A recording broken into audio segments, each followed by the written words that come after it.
بسم الله الرحمن الرحيم. هل أتاك حديث الغاشية؟ وجوه يومئذ خاشعة عاملة ناصبة تصلى نارا حامية تسقى من عين آنية ليس لهم طعام إلا من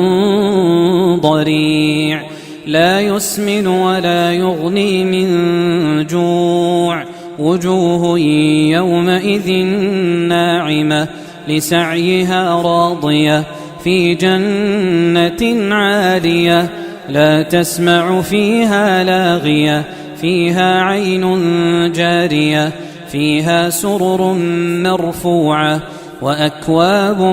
موضوعة ونمارق مصفوفة وزرابي مبثوثة أفلا ينظرون إلى الإبل كيف خلقت وإلى السماء